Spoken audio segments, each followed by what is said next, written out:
Boa tarde, meu nome é Catilene Pereira Santiago. Eu sou natural do município de Santana do Livramento, Rio Grande do Sul. Hoje, em pleno feriado de Sexta-feira Santa, o dia está ótimo, a sensação do feriado a gente sente espiritualmente e eu sinto muito forte isso. Então, eu já decidi hoje não arrumar os cabelos, que eu mesma arrumo. Eu passo cremelizante, mas meus cabelos, eles são bem fininhos, então não pega o cremelizante. Eu passo cremelizante, na hora parece que ele está alisado, mas depois que eu termino de lavar, o cabelo vai ficando cacheadinho. E então é um processo assim que eu passo cremelizante e brinco, que é só para limpar os fios do cabelo e o couro cabeludo. E assim os cabelos ficam também, os fios, eles ficam mais separadinhos. Mas é somente por isso, porque meus cabelos não pegam o alisado. Aí eu posso ficar com o cabelo liso se eu fizer uma escova, uma chapinha, mas a minha chapinha e a minha escova estragaram, então eu fico com ele crespinho, cacheadinho. E tenho até que arrumar as unhas, não quero arrumar hoje porque eu quero aproveitar o meu feriado. Mas aproveitando o feriado, e é uma data muito importante para aqueles que são cristãos e católicos, porque hoje, pelo menos na cultura ocidental, hoje nós comemoramos a Páscoa. Eu sempre gosto de frisar essa expressão quando eu falo em datas comemorativas cristãs, porque o nosso calendário da cultura ocidental segue o calendário do calendário ocidental é católico. Então, o nosso calendário é seguido conforme a Igreja Católica instituiu. Então, as datas que tem no nosso calendário da cultura ocidental não são as mesmas da cultura do judaísmo cristão, do judaísmo messiânico. E como a Páscoa é uma celebração do judaísmo messiânico, e do judaísmo como em todo, não só messiânico, que messiânico traz a questão do nascimento do Messias. Então, a própria Páscoa é uma data comemorativa dos judeus. E a Páscoa não aconteceu nesse período que nós comemoramos.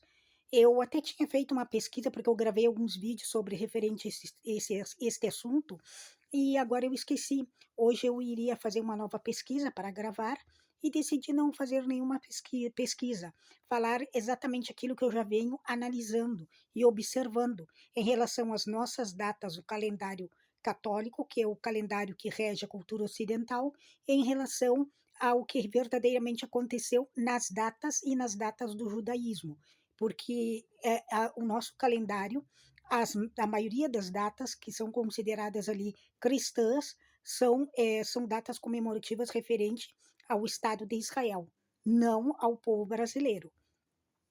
E a Páscoa é uma comemoração dos judeus. Os judeus, eles celebram a Páscoa, até o próprio Jesus Cristo, Deus Emanuel, comemorava a Páscoa com um verdadeiro significado, que veio da onde? Lá no Antigo Testamento. O Antigo Testamento, quando Deus retirou o povo de Israel do Egito. Então, eu já tinha gravado vídeo falando sobre a questão da Páscoa. A palavra Páscoa significa passagem. E eu mencionei, frisei muito nos vídeos que eu gravei há anos atrás, mostrando essa passagem de quê? É uma passagem de uma antiga vida para uma nova vida. Qual antiga vida? O povo de Israel, ele estava o quê? Escravizado no Egito. Então, eles estavam em uma vida de escravidão. E para que saíssem da escravidão e recebessem a liberdade, teve um processo de passagem. E qual foi esse processo de passagem? O processo de passagem da ação do grande eu sou na história do povo de Israel. O grande eu sou foi quem?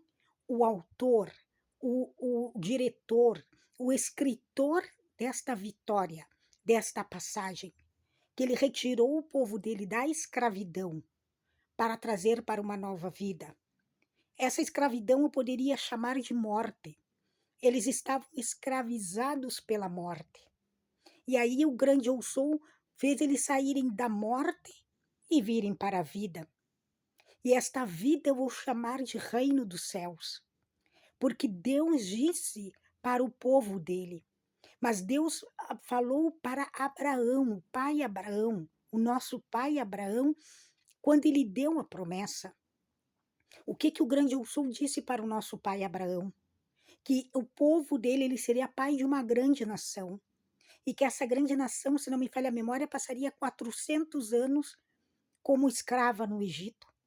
E depois de 400 anos, eles seriam retirados do Egito e estariam indo para uma terra prometida, que manava e que não sei hoje em dia, mas que ali tinha muito leite e muito mel.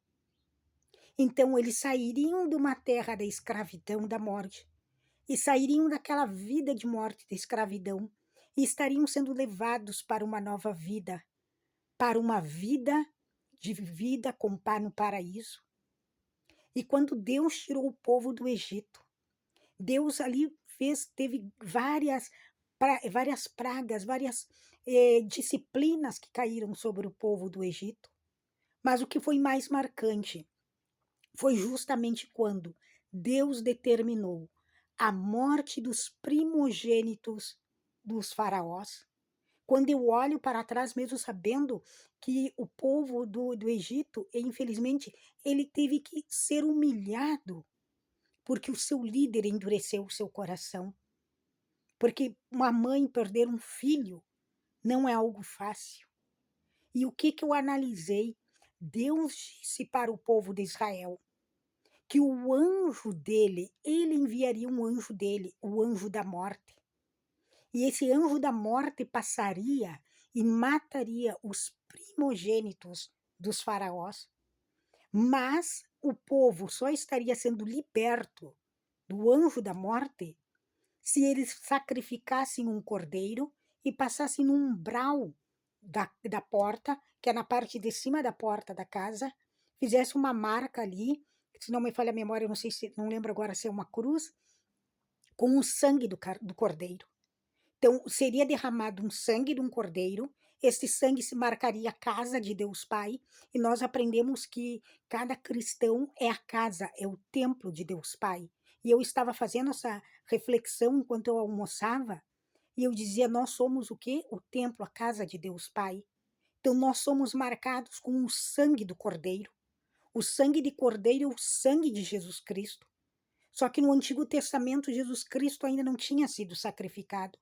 E Deus Pai mostrou para o povo de Israel, e até através de alguns profetas, o nascimento do Messias.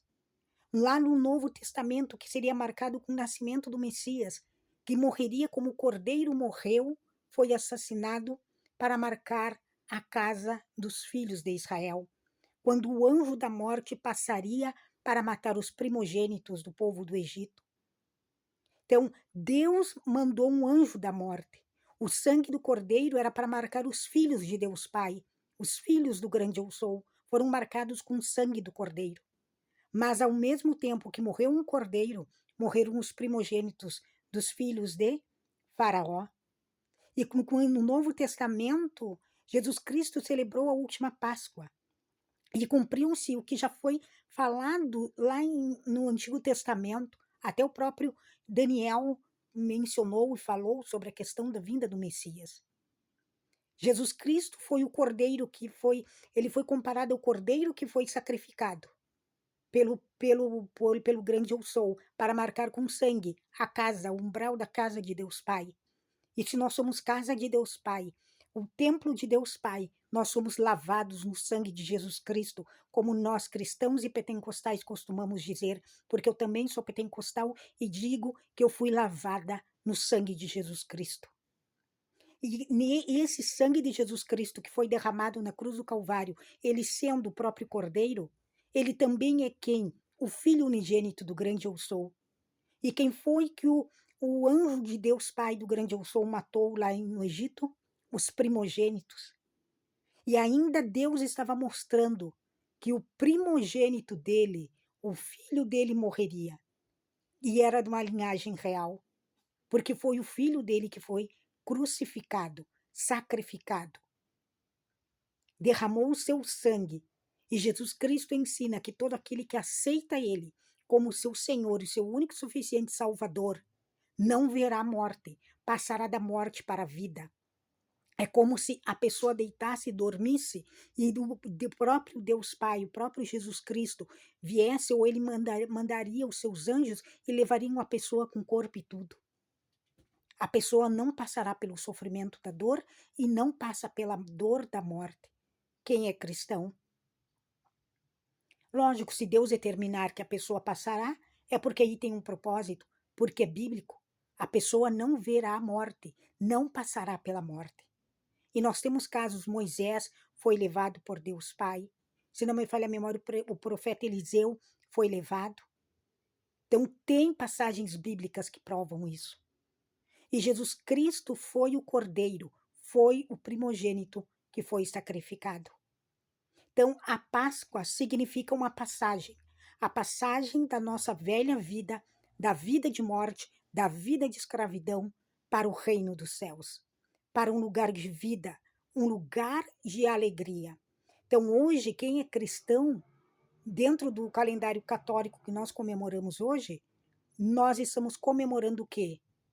Comemorando a passagem da morte para a vida, a passagem saindo da escravidão para a liberdade. E eu digo, Deus, o grande eu sou, libertou o seu povo de Israel da escravidão mesmo. E Jesus Cristo, seu único filho, nos livrou e nos libertou da escravidão, mas é de uma escravidão espiritual. Porque eu, em alguns anos atrás, quando eu gravei os vídeos falando sobre a Páscoa, eu ainda mencionei. O povo foi liberto de uma escravidão física. E quando ele foi liberto de uma escravidão física, o povo continuou com a mentalidade de escravo. Por que o povo de Israel continuou com a mentalidade de escravo até Jesus Cristo ter vindo? Porque o povo estava preso, escravizado espiritualmente. E a pior escravidão que tem para quem é cristão é a escravidão da alma e do espírito. Porque se a alma e o espírito estão livres, a pessoa sente a paz que excede a todo entendimento, porque esta liberdade é Jesus Cristo quem dá. Então, Jesus Cristo veio nos libertar da escravidão espiritual, da escravidão do pecado, da escravidão da morte, para nos levar para a vida. E esta vida nos leva para o reino dos céus. Então, hoje nós comemoramos o sacrifício de Jesus Cristo, mas esse sacrifício eu vejo, como eu analisei hoje enquanto eu almoçava, como uma promessa, como um marco de uma aliança pactual do grande eu sou com seu povo. O grande eu sou fez um pacto com seu povo, quando lá para libertar eles do Egito. E os judeus comemoram esse pacto como aliança, porque o nosso Deus é um Deus de amor. Ele fez um pacto com seu povo quando libertou ele. E ele confirmou e reconfirmou este pacto, que veio num âmbito físico carnal, passou para um pacto de aliança espiritual. E aonde foi essa aliança espiritual? Através do sacrifício de Jesus Cristo. Jesus Cristo passou pelo processo físico, como aconteceu com o Cordeiro, mas ele fez uma aliança espiritual também com o seu povo. Somos espiritualmente lavados no sangue do sangue do Cordeiro, Jesus Cristo, o Filho do grande eu sou. Então, hoje nós comemoramos, mas ao mesmo tempo devemos refletir. Quem nós aceitamos como nosso único e suficiente Salvador das nossas vidas? Porque a Páscoa só tem significado para quem aceitou Jesus Cristo. Quem não aceitou Jesus Cristo, que acha que Jesus Cristo foi somente um homem muito sábio que nasceu na terra, para essa pessoa não tem significado. Quem aceitou Jesus Cristo como seu único e suficiente Salvador e Rei da sua vida, sabe que esse sacrifício dele tem que ser lembrado em nossas vidas, em nossos corpos, alma, mente e espírito todos os dias, porque nós reconhecemos que não somos nada. Reconhecemos que nós morremos por uma nova vida e nascemos para uma nova vida. Morremos para uma velha vida e nascemos para uma nova vida através do sacrifício de Jesus Cristo. E o grande eu sou derramou sangue de animais, de cordeiros, e derramou sangue real dos primogênitos de Israel, do faraó, para que o povo de Israel pudesse sair da escravidão. Teve sangue sendo derramado. E por que esse sangue foi derramado para trazer a liberdade? Porque lá no jardim do Éden, sangue foi derramado para prender a humanidade na escravidão. Vocês poderão achar que é bobagem. Eu quero fazer pesquisas bem a fundo, eu tenho muita coisa que estou estudando e eu quero retomar meus estudos sobre a Bíblia. E eu ainda vou procurar e conseguir provar o que eu analiso sobre a criação, o Gênesis. Porque tem coisas assim que eu analiso, estou analisando, refletindo e o Espírito Santo me revela. E que quando a Eva sofreu essa possessão diabólica e satânica pelo diabo e pelo Satanás lá no Jardim do Éden, ela foi morta. E se ela foi morta, foi o primeiro processo de derramamento de sangue. Porque depois veio morrer quem? Os animais. Deus teve que matar animais para dar roupa para Adão e Eva quando descobriram, perceberam que não estavam, que eles estavam nus. Então animais morreram, foi derramado sangue de animais para cobrir o quê? O pecado de Adão e Eva. E aí eles receberam roupas, mas teve que haver um derramamento de sangue. Depois Caim matou Abel, mais sangue foi derramado. Aí Deus compadeceu-se de Adão e Eva e deu um filho dele, que era dele, não de Adão e Eva. O Sete era filho de Deus Pai. Deus Pai que criou Adão e Eva. Aí teve que nascer um filho de Deus no seio da família de Adão e Eva, para trazer a redenção e a salvação.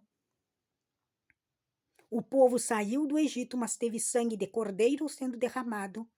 Eles tiveram que serem ungidos pelo Deus Pai, protegidos e lavados no sangue, marcados pelo sangue do cordeiro, e teve que ter um derramamento de sangue humano. No Novo Testamento, foi uma tortura e um sacrifício humano para que nós tivéssemos vida espiritual em abundância e pudéssemos retornar para o reino dos céus. Então, hoje é um dia de reflexão. Hoje é um dia que quem é cristão sabe que Jesus Cristo morreu na cruz do Calvário por mim e morreu por toda a humanidade. A pessoa reconhece isso, sabe disso e sente, e reconhece que a sua miséria, e reconhece que quem carregou os seus pecados, a sua dor, o seu sofrimento, quem pagou a nossa conta foi um homem inocente. E eu amo Jesus Cristo. Eu me converti com 8 para 9 anos. Eu nunca cansarei de dizer isso. Eu me converti na minha infância. Eu não fui uma pessoa que simplesmente na adolescência, quando tomei a decisão de me tornar membro da Ordem Batista, uma ordem religiosa, eu tomei essa decisão para fazer parte dessa ordem religiosa, batista, protestante, mas eu já era convertida. Eu não era convertida à ordem batista. Eu era convertida a Jesus Cristo. Eu era convertida ao Filho do grande eu sou. Ele quem eu aceitei com 8 para 9 anos. A história dele é a minha. A dor dele não tenho como sentir, não tenho ideia. Mas eu sinto que eu não gosto de usar a expressão que hoje a paixão de Cristo inicia. Porque todos que estudam e sabem, entendem um pouco de psicologia ou das teorias de ciências do comportamento ou da questão mental, sabem que a paixão tem prazo de validade em média de 2 anos. E eu, enquanto almoçava, eu pensava, eu não gosto desse termo paixão de Cristo. Não é uma crítica a quem criou isso na Terra. Mas a paixão tem prazo de validade. E eu digo, o meu Deus, o meu Jesus Cristo é amor. E diz na Bíblia que Deus é amor. E o amor não tem prazo de validade. Eu não começo a amar alguém hoje e daqui a 2 anos eu já estou amando outra pessoa. O amor de Deus Pai é eterno. Então não é uma paixão. Não é um fogo que se acende e dura 2 anos. O amor de Jesus Cristo é algo sobrenatural. É um verdadeiro amor. Não aquele que se emociona e hoje diz eu te amo em lágrimas e amanhã está aprontando, traindo, mentindo. O amor de Jesus Cristo é aquele que ele se sacrificou, morreu, foi para o inferno, saiu, subiu, ressuscitou e foi para o Pai, para que nós passássemos por ele, para que os portais que nós passássemos fosse o seu, como se fosse o seu próprio corpo, nós passando pela via principal, o corpo dele, como se fosse o portal para chegarmos ao reino dos céus. Então, Jesus Cristo, o verdadeiro amor que nós tivemos na terra, pelo menos os que aceitaram a ele, sabem que não é algo de paixão, uma passagem, mas é uma passagem de uma antiga vida de escravidão e de morte e de escuridão para uma vida de luz, um paraíso, para uma vida eterna. Que Deus nos abençoe e que essa sexta-feira santa seja santa não porque é sexta, porque simboliza o dia que Jesus Cristo foi crucificado, mas que seja santa porque Jesus Cristo está sendo simbolizado, morrendo, e assim nós estamos morrendo com ele, para estarmos com Deus Pai no domingo. E que isso seja, essa simbologia, represente essa morte, esse renascimento espiritual, nossos para com uma nova vida em Cristo Jesus de Nazaré. Que Deus nos abençoe. Amém e Shalom.